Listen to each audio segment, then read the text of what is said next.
Hey, besties! I almost forgot it. I panicked. Welcome back to another episode of From Blended to Besties. We are still in season 6. This is going to be episode 5. We did take a break. Sorry. Like a 3-month break because it was right around the time Tiffany was going to be giving birth. Yes. We do have a special guest here. I will insert some behind the scenes footage. Look at her eyes. She's like, the camera's out. Baby is here. But we are going to backtrack a little bit, and Tiffany's going to talk about the things that we didn't talk about in her pregnancy. And then maybe if we have time, get into her labor story. But if not, that'll be in another episode. Yes. I forgot where the heck I was in my pregnancy when we did the last episode. You were very vague. I know we talked about... Like, how many months was I? Like, when was this? It was the last time we were in here recording. Yeah. I hadn't had my hysterectomy yet. Okay. And you had that in... February? So maybe January we were here? Yeah, it was very early February we were here. Okay, so early February, January. So that was probably 8 months. Yeah, we have episodes that are actually coming out before this, so this won't be until probably like middle of May. Oh, I love that. Hi, Mama. See, I knew it. I knew once we started the recording, she was going to cry. Let me see. Hold on. We're going to take a break. I forgot what we said right beforehand. So, yeah, we're just going to recap her pregnancy because I know you guys had a lot of questions. Yes. So whatever Tiffany feels comfortable sharing is what we're going to be talking about today. So we left off in February, but before then, you hadn't really talked about it. I think a lot of people were thinking because of social media how easy the pregnancy was. We're like, oh, like you're going through it so easily. It was kind of a difficult pregnancy-ish. I was a high-risk pregnancy. I don't even know like how to explain it. When we found out that I was pregnant in July. Was it July or like August? We went and did the initial appointment or whatever that's called, the first prenatal appointment. And I did tell the OBGYN that the fertility specialist said I had some sort of blood disorder. Didn't know what the blood disorder was. They tested me for it, found out that I had APS or APS, thank you. She's got mom brain right now, so I'm not talking over her. I'm just helping her remember. APS, which is antiphospholipid syndrome, which basically had to do with blood clots and my body fighting off every single time I got pregnant, thinking that the baby needed to be a blood clot or something like that. My doctor explained it way better. So I've been on Lovenox injections, I think since then, and still now. Well, when that thing with Michael happened, is that how you found out that you needed to be on? No. That happened... No, that was before. I can't remember if I was on... Because it was just you and Michael at home. There was no one there to give you a shot. Yeah, so then it was probably... We knew that I had something, but I wasn't taking medicine. Yeah.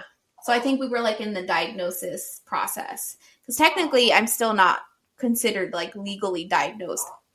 Excuse me. Oh my God, I burped into the microphone. Damn. I'm not technically... Okay, we can't do that, ma'am. Can't be showing everybody the goods. Bless you. So there was something that happened while Tiffany was pregnant. She was at home. Almost passed out. Yeah, she was at home with Michael. Mike was in Tampa. Yeah. Yeah, and I got a call from Michael actually saying that something was wrong with Tiffany. It was Mike who called you. Mike called me second. Oh, okay. Michael called me. And then Mike called me after. Gotcha. Because I asked where Mike was. And he said there's something wrong with Tiffany. She's crying. She's throwing up. Like, I don't know what to do. And so Mike called me, and I went over there and grabbed Michael because they thought that they had to take Tiffany to the hospital. Well, we did. You did go to the hospital. Yeah. I think I had passed out. I don't even know what I was doing. I might have been straightening my hair. I don't know. Michael said he saw you like in the bathroom. Yeah, because I was in the bathroom. So and Michael was watching TV. So I think I was straightening my hair, ended up like passing out. And then I don't know how people are with their symptoms of passing out, but whenever I pass out, I have to use the bathroom and throw up. Like, it's just down to the T, and that's what happens to me. And I think I had to yell at Michael because I didn't have my phone on me. That's when I started not having my phone, that I was like, you need to call Daddy. And he called Mike, and I guess they called you when we went to the ER. Well, Mike was in Tampa. He didn't know if I could get there first. Oh, who would get there? Okay. Yeah. So I told him, I was like, I was terrified for Michael. Michael sounded terrified on the phone. Yeah. I was like, what the fuck? And I thought you were passed out in the bathroom. Well, that's the thing. I immediately left. This is at like 8 o'clock at night, and it was raining. I remember that. And I was just like, oh my God, I can't like drive fast raining, it was night. Yep. It was just the two of us. So I rushed to Mike and Tiffany's. Mike ended up beating me there because he drives really fast. So I drove as fast as I could. Safety first. Because I can't save you if I'm in an accident. Okay. So he ended up getting there first. And met me outside and said that they were probably going to go to the hospital, and I took Michael with me. Yeah, so I didn't remember know any of that. I think I felt like so much like shit that I don't remember until we got to the ER because they were saying, my symptoms had something to do with like left arm pain, I think it was. Because that's when they were like, that's a sign of a potential stroke or something, or a blood clot. I think that's when they told you to go to hematology, and that's when they found out that you needed to be on Lovenox. Maybe. I know fertility specialist said I had a blood disorder, but I don't know who's the one who decided that I need to be on Lovenox. But I do remember having some sort of left arm pain or left leg pain, something left pain where they were like, you're having a heart attack. I remember that. That was a sign of it. So they checked my heart. Intermission. I know, she's like eating and talking at you cannot, what is that called? She's telling you what happened. She's like, actually, this is what was going on in there.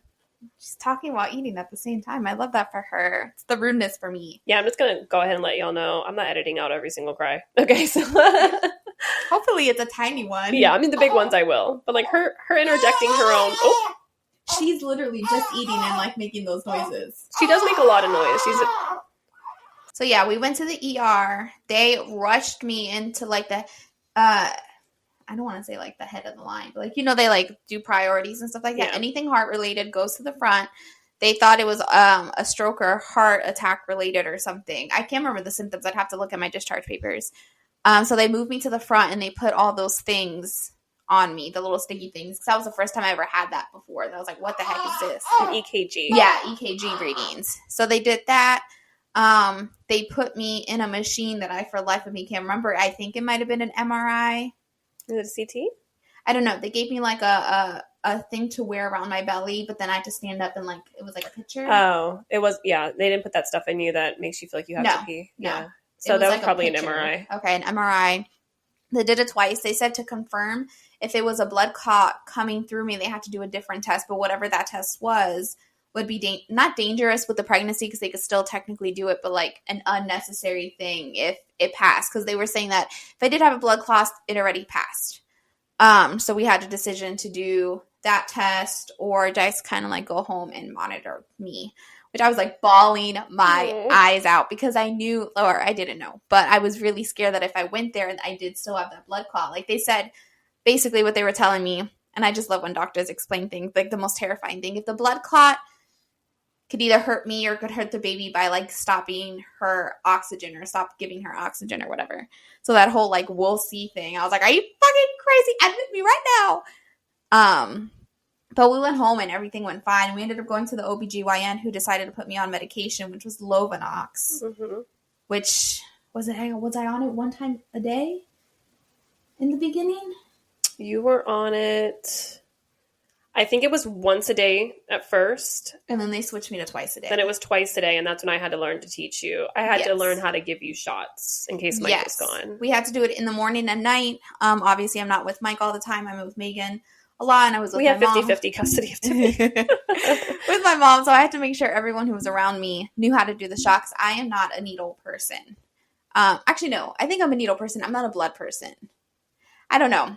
I didn't want to give myself the shot, okay? That was not fun. So we had to teach everyone how to do the shot. So Megan was my little nurse every now and then. Yes. And the Lovenox is a blood thinner, if you guys don't know what it is, because I know people are going to ask. It's a blood thinner. I had to take it twice a day. Left bruises all over my belly. Yeah. Kept tasting like I had pennies in my mouth all the time. And I was always exhausted. So. And they hurt, too. They did. Well, not as much as friggin' heparin. Yeah. I say that all the time whenever like I get hurt now or anything. And Mike is like, are you okay? And I was like, it's not as bad as heparin. Oh my God. Baby bit the nipple, not as bad as heparin. Jesus. So I've been on Lovenox for the longest. I think we ran through alcohol swabs. So I think I've had over 300 Lovenox injections, which was lovely. What would have happened if you didn't take your Lovenox shots? The biggest concern, so I wasn't, which I learned this later on in the pregnancy, I wasn't high risk for the baby's sake. Baby was not high risk. Baby was completely normal. I was high risk. They were really scared that if I didn't get the Lovenox when I was supposed to take the Lovenox, that I could have a stroke. So I had to stay on top of the Lovenox. There was a specific time, every single time, that I had to take it so that there was always something in my system, because the blood disorder would put me in danger, not necessarily the baby in danger. She would be like a byproduct. It was a me issue, a me thing. How do I say this? It's not, I guess it's not hereditary. It's like a spontaneous thing. I apparently have always had this. Yeah. And I'm going to have this for the rest of my life. And it only gets worse during pregnancy. Mm-hmm. So you're going to need to see a specialist at some point. Yeah. And I got to be tested for other autoimmune diseases. Autoimmune diseases to see if there's anything else that I may have. Just because you normally don't test yourself for an autoimmune disease to know that you have this. Mm-hmm.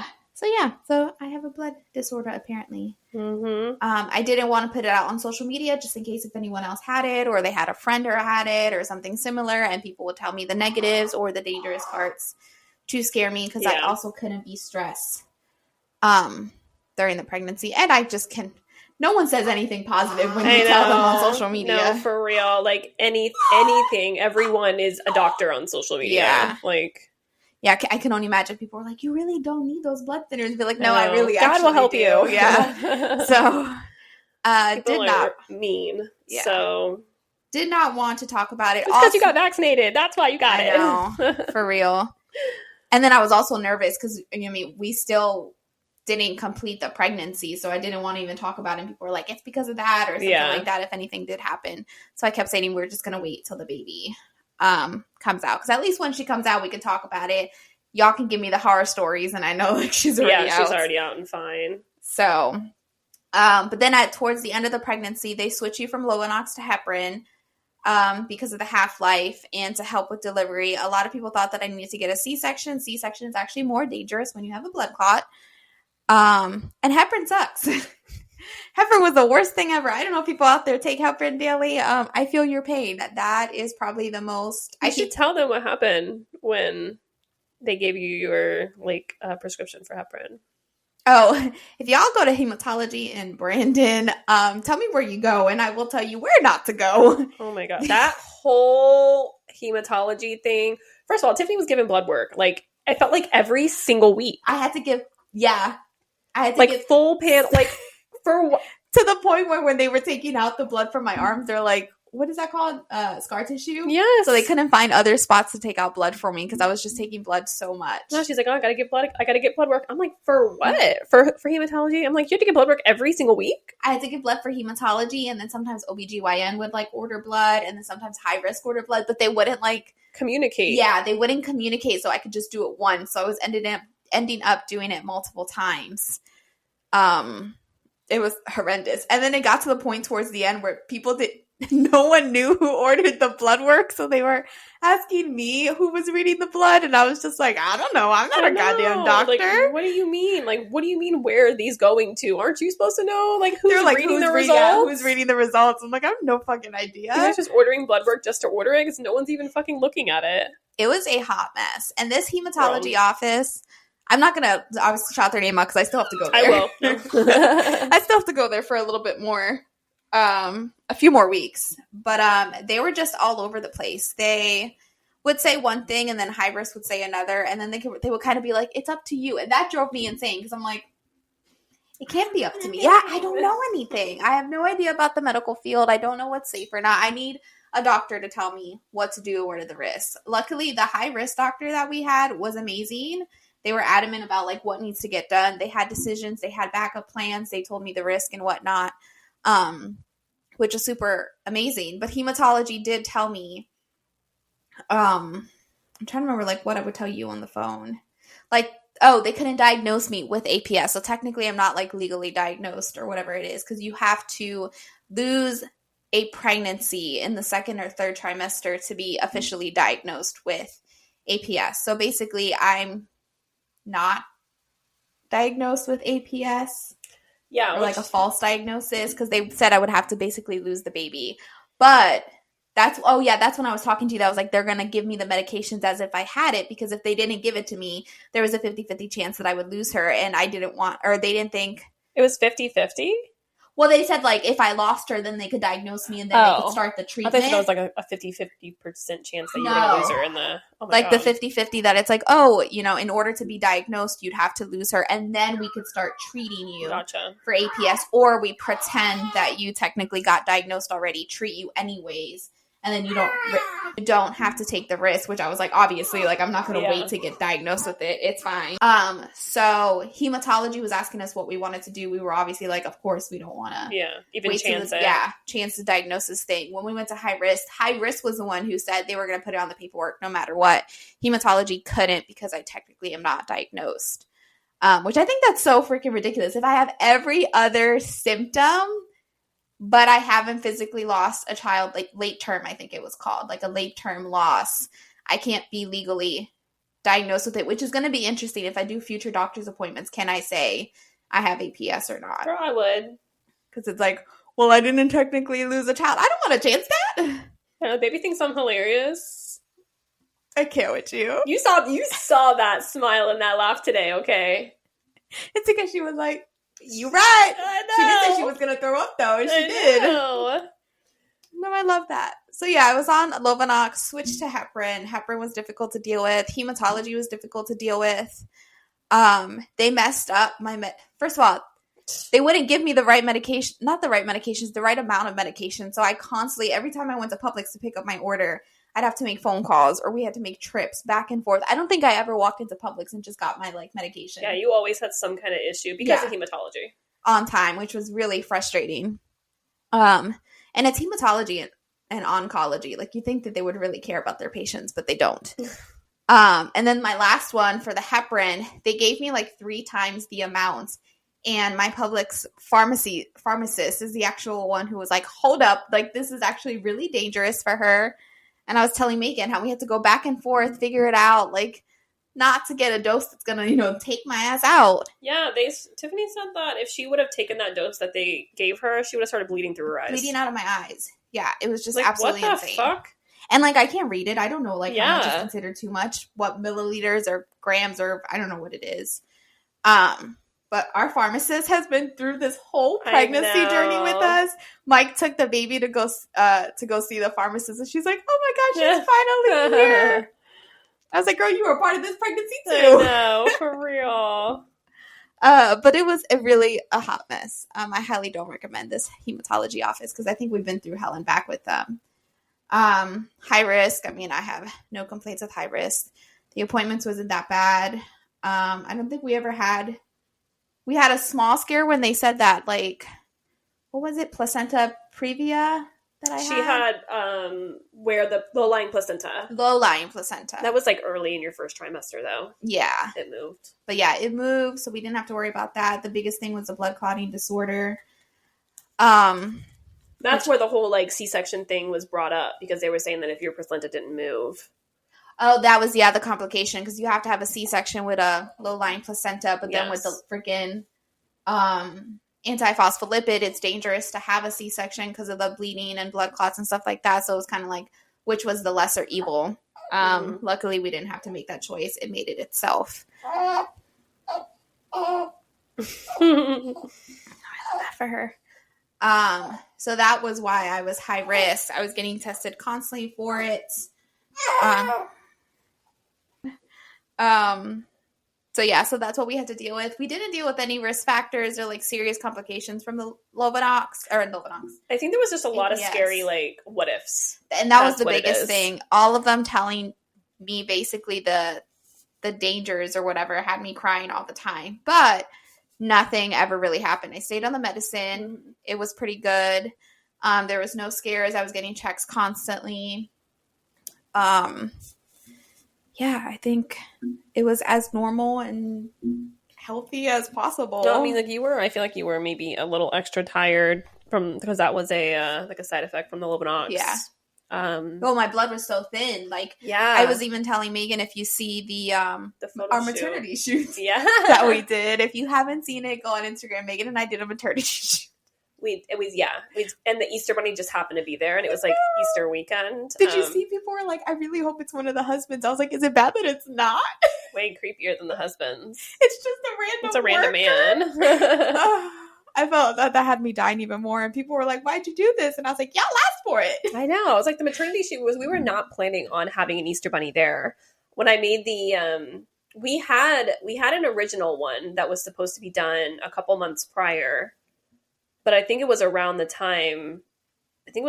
hospital visit, because I remember the reason I had to cancel is because you were in the ER the night before. I ended up just sleeping. Because that's what that lady said when we were there. Because when we came in to do the shoot, and she was like, were you the same person who scheduled it? And I was like, yeah. And I told her, I was like, she was also at the ER last night. So, yeah. And then she was just like, oh, I just remember seeing funny pregnancy best friend maternity shoot like in the comment section, and she's like, we have the Easter Bunny, do you want the Easter Bunny to be there? And I was like, sure. No, that was too funny. Wait, what was the second reason what that was in the ER? Oh, we thought I was going into labor. That's what it was. That wasn't that same week though. No, the right before our actual photo shoot. Yes. Because I was like, why did I go back? But now I remember. Yeah. Because I remember she was like, oh, now's the perfect time to tell her about the Easter Bunny. Yes, because you had that morphine. But yeah, you tell them about the photos, and the photos came back. What was the point that I was saying before then? So her blood was if you look at the photos, that's what it her was. hands are like way whiter than her whole body. Are very pale. That's not editing. That's like how her hands looked. That was just me. My blood just was thinned out because I did take a very high dose of that's when you were on heparin. Thinners. Yeah, and then the heparin, which is even worse. Yeah. It thinned out my blood, so I was always so tired because my body was working overtime, which is why you like barely see me in any stories, or anything. I know everyone's like, "Oh, like basically calling me like full of myself," and I'm like, Tiffany, I literally have to carry this channel right now because I'm trying to let my friend rest. Okay. I just saw when people would be like, "Where's Tiffany?" and I'm like, "I'm still." She let her rest. Like, I got it. Like, leave her alone. But yeah, with the maternity shoot, you could definitely tell with my hands that they were just much paler than the rest of my body. Just because of the whole blood thinner stuff. And then before our maternity shoot, which we were cutting it close, guys. It was. We were cutting real close in month 9 deciding to do a maternity shoot. Well, because I felt bad. Like, I knew everyone wanted us to do it. I wanted us to do it. You wanted to do it. Which, did you see everyone saying that we have to do it every single year now and have Leilani in it with us, just like the 3 of us? And have the Easter Bunny in there. It's like a little Easter Bunny suit. That was her due date, though. Easter was her due date. So it was kind of like incorporating that without knowing that was like a thing that we can incorporate. But she was supposed to be an Easter Bunny baby. Yeah. So, yeah, we decided to do it in month 9. We were like, whatever, like, let's do it. Well, the original one, I think, was month 7 or 8. And then we never did it. And we kind of forgot. I did Mike and I's maternity shoot, I think in month 8, because I also was behind on that one. And then when people saw those photos, everyone was like, we were expecting to see Megan in here too. So that's when Megan had booked the second attempt. The second attempt one. And then as soon as she booked that, the day before, we went to the ER because I was having contractions. So we thought that the baby was coming. There all night long. They gave me morphine because I was having contractions, but I wasn't dilating, I guess, fast enough so I could be sent home. And then the next day, while still on morphine, is when we were like, we're going to go do the photo shoot. I know. I was like, are you sure? And you're like, yeah, just come pick me up. You're like, it should be out of my system by 1 o'clock. Just pick me up after 1. And I'm like, oh, I was like, I just can't drive, but I think I'm good to go. Yeah. And then I was like, this is the perfect moment. Like, if my water does break or I go into labor, we like just take the photo of the moment. Oh my God. I was terrified because like she had told me that the nurse that was there was like, oh yeah, you're going to have the baby within 48 hours. She did. I forgot about that. And I was like, oh my God, like. She said that I would be back the next day. And I know. And we were doing the photo shoot and the whole time, because we got down on the floor and everything. I'm like, one wrong move and that water's just going to bust everywhere and we have to go straight to the hospital. I was hoping if it did bust, it'd be on the one where I was like sitting on you. Because then like your face in the photo would be like, ah! I'd be like, oh my God. I know, but that lady was like, oh my God, you guys were literally, I'm like, yeah, she can literally just go out of the hospital this morning at like 5 o'clock. I did. And our photo And shoot went was straight at into the noon. photo shoot. But it was a good photo shoot. You couldn't even tell I was in the ER prior. I know. It was a morphine. It felt great. Yeah. But yeah, had the contractions. I think I had contractions that whole entire week, but still didn't dilate further enough. Well, yeah, so then I went and took Luna. I just went and grabbed her that week. Yeah, because you thought you guys were going into labor within 48 hours. Yeah, so I came the next day. Michael. Yep, after the photo shoot, I grabbed Michael and I grabbed their dog, and I just had her dog at my house because I was like, I would rather grab her now than you guys be at the hospital. An emergency situation. Yeah, and then I would have to go to your house, pick up your dog, come back to my house, drop her off, and then go to the hospital rather than already having her there and just driving to the hospital. Yeah, we were up and in the air for that whole entire week because I did have the contractions. I was you were supposed to be induced on Sunday. This was St. Patrick's Day, right? Yeah, this was Wednesday before, the week before. Yes. You thought you were having the baby because we were all hoping you would have the baby on that Friday. Yes. So.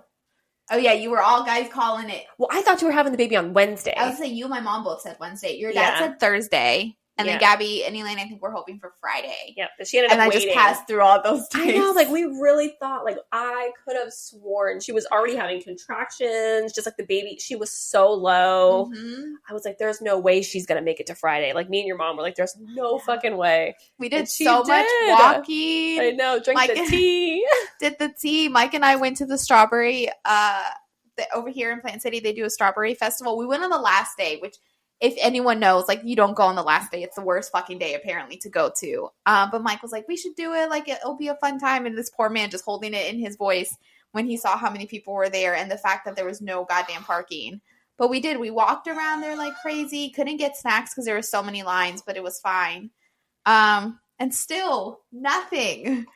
I know. I was literally, like, Instacarting stuff to Tiffanys house to put her into labor. I'm like, drink pineapple juice. Pineapple. I sent her pineapple juice. I sent her the red tea. I sent her 2 different pineapple juices. And I pineapple chunks. I sent her pineapple chunks I liked. The pineapple juices, I had so much where I was burping pineapple and I was like, never again. Like, I think right now I can't even do pineapple juice because it was just disgusting. The tea was also kind of gross, but I added stevia to that bitch because I was like, anything and everything that was like, this will put you in labor. I fucking sent it to her house and I was like, you need to drink this. This baby needs to come on Friday. Didn't work. She held on. And I was like, Tiffany's like, the contractions completely stopped. I'm like, are you fucking kidding me? And then I was over here telling Mike and I was like, we might have to do it. I don't want to right now, but we might have to. That was like the missing piece.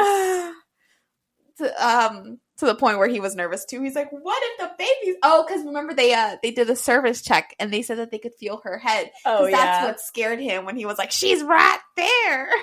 That's so funny. And he was like, I can't. He was asking the doctor. He's like, you can really go in there and feel the top of her head. And she was like, yeah. And I was like... Because Mike was like, how far like in is your service? I was like, I have no fucking idea. I don't stick my hand in there to know. That's when you were like, Mike, go in there and check. Like, open her up and check. And he's like, absolutely not. And I said on the chart, I was like, does it look like an Oreo or does it look like... He was terrified. I was like, do I need to take the boys out of school? Like, what is going on? I know. We had no idea. I was set to be induced that Sunday. So I was kind of hoping that if she did come, she can come naturally. So I didn't have to be induced because I was so terrified of hearing everyone's horror stories with Pitocin. Everyone said that Pitocin was the worst. It was painful. They didn't like it. They didn't like to be induced. And I was like, damn, that's exactly what I'm going through. Then when that lady was talking about that balloon thing, and I was like, absolutely not. Well, didn't they say originally, like, someone told you, I don't remember which doctor, maybe it was hematology, that you couldn't have an epidural because you could bleed out? Yes. They were concerned because, obviously, blood thinners, you have to put the needle in the back. Yeah. And if my blood was too thin, I could bleed out. So they weren't sure. Wasn't sure. They weren't sure. Damn, I still struggle how to speak. Okay. I don't even think that was pregnancy related. Your emotional support speech over here. Speech therapist over here. Unless I'm wrong too. Then that's embarrassing. So they weren't sure if I could get an epidural or not. So that made me really nervous because I was like, I'm not doing this natural. Kudos to the women who can. I did not want to do that. So I was trying to look up the laughing gas, any other option that they had. Turns out, I don't think I asked anyone. I think we asked the doctor there and they said that it should be fine. Oh, that they would just watch it. I remember because I was like, someone needs to watch my back just in case. because the biggest thing was bleeding out my back. So either Mike or you or my Well, that mom was would the have whole to thing look at my too. They back. were saying that like you needed to stop your medication like a certain amount of time before you went into labor, but they were like, we're just gonna put it in your IV here or something. Yeah, they're like, it's actually really easy. They had something that like was like an anti blood thinner that they could like reverse the In effects, 10 and I'm minutes. like, What? if y'all can reverse the effects, why did I switch from Lovenox to heparin? Yeah, there was like, girl, the more you know. Yeah, Okay. so now I know, and now I know that if I do ever get pregnant again, I can refuse heparin and just stick with the Lovenox, because I wish I would have gotten the name of like what the reverse thing was, because I feel dumb when I say they can reverse the medicine, but apparently there is something like that. Yeah, it only takes 10 minutes. I know, it only takes 10 minutes and they could have reversed it. So either way, they didn't have to do that. I think I stopped taking heparin the day before. It was so painful, and Mike and I were just like, we should be good. Worst case scenario, we go to the doctors and they give me a dose of heparin anyways. Yeah, her belly, guys, when I first started giving her the shots, it was so much easier. But as her belly grew, there was no fat to like pinch her skin. And I'm just like, what the fuck? I'm like, where do you want me to put it? I know, it was the worst. And I was getting black and blue bruises. I'm like, can we put it all on your over. butt? She's like, you can't put it on your butt. I would have never been able to sit down. No. And I think you even offered, you were like, we can do it in your titties. And I was like, no, Megan. I'm like, I just felt so bad because like she had no space on her sides. Yeah, and you have to put it in like a fatty spot. You have to like grab, I think, an inch of it. Mind you, when we first started doing the Lovenox, we were doing it near the belly button because I didn't have a belly then. And then as it was getting bigger, we like moved more and more. And then we were just only in the love handles. But then it was like landmines. You had to figure out where to put the injection where it wasn't already bruised or marked up or anything. And you were not healing from I was those not bruises healing as fast as... Because it was like in the beginning, it was like, oh, we'll do one on this side, and then we'll do one on this side, and then by the time we have to do one on this side again, it's already healed. But by the end, like... I was not healed. I still have like a slight bruise from the heparin. Really? Like, it's not like, it's like yellow now, but it's still there. It took like forever to freaking heal. It just was not freaking healing. So yeah, we did that. There was no more fat to go, but Megan was trying to find other fatty spots. I know. I filmed a couple of them, and I figured maybe we could do like a compilation video of like, what you actually went through. Can you imagine if we would have filled every single injection? Like, almost 300. That would have been insane. A very long... I think I have like 6 of the ones that I did. That you did? I think so. I think I only have 1 or 2 of when Mike did my injections, because I was almost in tears every single time. I was like, let's just fucking go. But yeah, was able to get the epidural, but like, I only think I had the epidural for like an hour before they stopped it anyways. I was telling, I think it was your aunt that. We're going to have to do your birth story in another episode. Oh yeah. Well, we'll add we'll add the complications of it. I guess it wasn't a complication, but just her whole birth story. Yeah. I'm still trying to get used to what a birth story is. I love birth stories. I don't think I've ever told my birth stories on here either.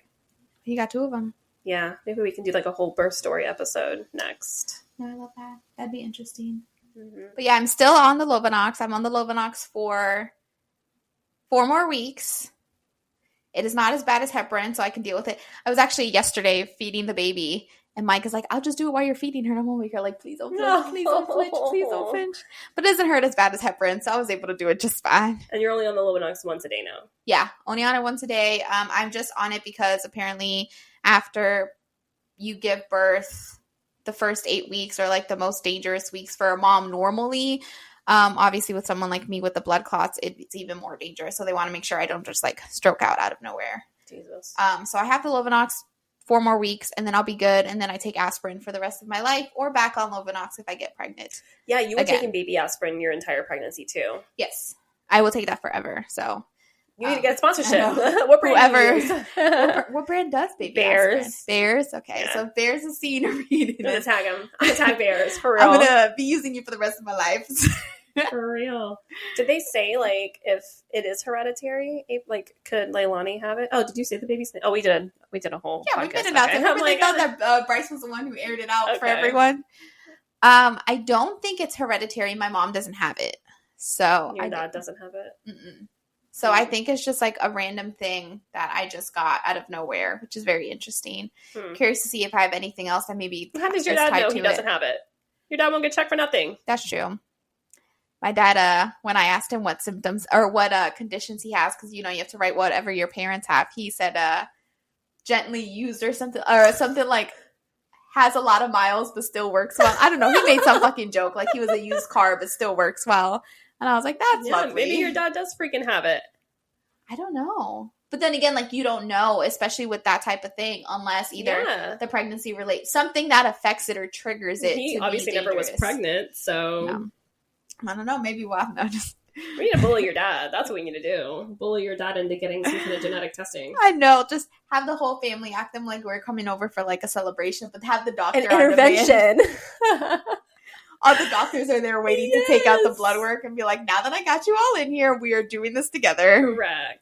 We're doing it for the baby. Yeah, we already got the ancestry things that we're all starting to do. So now we know our heritage. We need to know what's in our blood. Yes. Your mom told me that I needed to do whatever testing she got done to figure out like what cancers you're susceptible to and all those things, which I want to do it.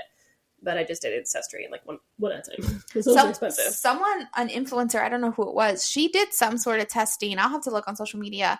Whatever testing she did to figure out if she has anything like wrong with her that she would have never known. Oh, it was Just Fam. Was that what it was? Yeah, she went and got that. It's like $2,000. You go in there and it scans your entire body. But it could find things that you don't even know that you have. It's like a head to toe scan. She was in there for 2 hours. God damn. And it's like a giant CT. I feel like I would do that. Oh, like, absolutely I would want to know, especially like you said, if it's something that passes down to the kids and stuff like that. You might as well know. I didn't know it was $2,000, but yeah, it's expensive. It's good to know if we could do like a blood panel of like everything. Like, test me all you want. Yeah. No, I would 100% do that. And I would make Travis do it too if I had the extra $4,000. I didn't realize how expensive. Is that covered under insurance or no? No, girl. Oh, insurance is a whole nother thing that we can talk about. Oh my God. Don't Between even get you me and started. Are you still going to stay with women's care?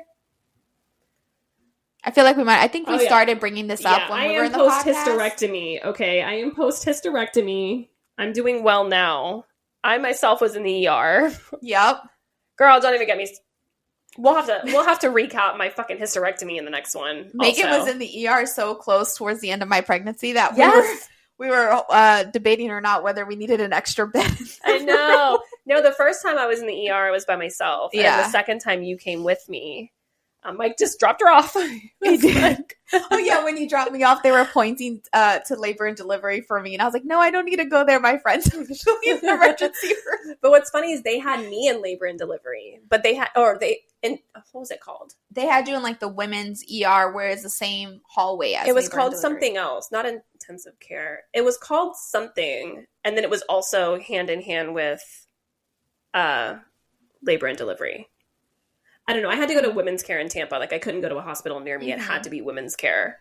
But yeah, it was right next to all the babies. So Tiffany would have been right next door. Yep. It would have been the both of us. The second time. Twinning. That's a whole thing though. And insurance, don't even get me started because your insurance was fucked up for a while too. Remember fighting? Yeah.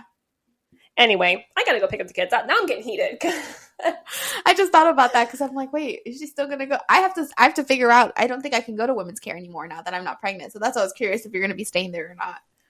I am still, well, I don't know. I just had my final checkup, my 6-week checkup. But don't you still have to go to like? I still have to go every year to get my ovaries checked and to get like a physical. Which is so weird because I get a physical at my primary. So I don't know why I have to go get she was like, yeah, you have to come every single year. They check your boobs and stuff. But I'm like, so does my primary. So why do I need to get a physical at both?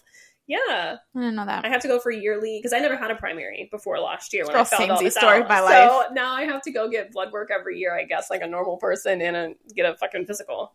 It cracks me up when people say they're like, primary has to give you a referral to go anywhere else. I'm like, I've only ever gone to the everywhere else. I don't think I've actually gone to a primary. So what do you mean I have to get a referral? So embarrassing. Anywhere I go, who's your primary? I don't have one. I did the same thing. I'm like, I don't have one. Does it look like I don't care? Yeah. No, for real. No, I don't, honestly, I don't know because I like my doctor and I like the fact that I like her. I like her a lot. I think she's really great. She's really good at explaining things to me. Like, she will literally draw out a picture of a vagina and be like, this is what's going on. Like, draw it out. She's like, I love my pictures. And I'm like, I know. And she'll draw it out to show me, like, exactly what's going on. She's an artiste on the side. She is. She's so nice. She came and visited me in the ER. Like, she's very good. Very personal. Will call me, like, several times to make sure, like, whatever. She's very, very, very good. The practice itself sucks. Yeah. women's care as a whole. So I don't know. I don't know any other ones. I mean, the reason I went with women's care is because I think it was like the only one that took my insurance. Okay. But I'd rather drive to Tampa, to be honest. I could find somewhere in Tampa and fucking drive out there than deal with what I had to deal with at women's care. Yeah. I was telling Mike, I've only ever been to women's care since I was 18, like when you have to start going or whatever. But like with the issues that you're dealing with the issues that like I dealt with, and I was like do it. And then now that they only accepted my insurance for pregnancy, they don't accept it for like regular care. So then I'm like, where do I go now? What do I do? I think someone said there was a place called the Women's Group, which I don't know if it's just me. I didn't know there were two different places. Those are two different places? The Women's Group and the Women's Care are two different places. I'll have to do some research. Because, yeah, I told you where I'm going for my primary, right? It's right by your house. You should go there, too. They don't accept my insurance. No. Yeah, I checked. Well, you're not going to have that insurance forever anyway.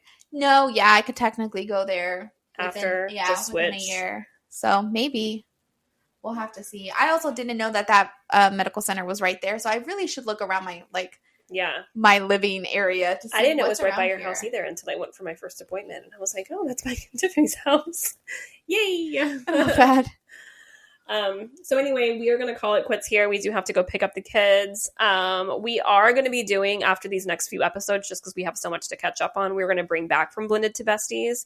So if you would like some advice, it could be on anything. It does not have to be co-parenting or motherhood related. It can be. If you just need a friend. If you just need to vent about something or want our opinion on anything, email us at from Blended to Besties. Girl, don't look at me. It's a blind leading the blind.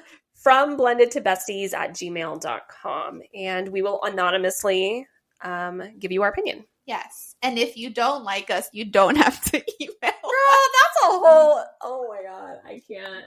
Don't. I had to add that in there. Girl. Just in case if they're listening. You really don't. Because, I just don't know if they know that I'm, like, reading the emails or not. But, like, we both read the emails. Girl. And I'm telling you right now, if you don't like us, it's just me. Care. Or he, whoever the fuck it is, thinks it's just me responding. We are both here to tell you, both of us, of sound and mind. No one was forced. Both of us equally don't care. And don't need your fucking emails. So I know. It's fucking creepy. So in case if whoever it is seeing this, it's both of us. It's not just one person that doesn't care. It's the three of us. We don't go care. Away. And I know they listen. Like, quit hate listening to us. Like, fucking go away. Oh, no, you can continue listening to us. Let us, us money. Yeah, just like... Your emails don't. I'm gonna keep blocking them. I'm great at blocking. I hit that block button like pew, real quick. Creepy. Anyway, all right. We'll see you in the next one. Yes. Bye.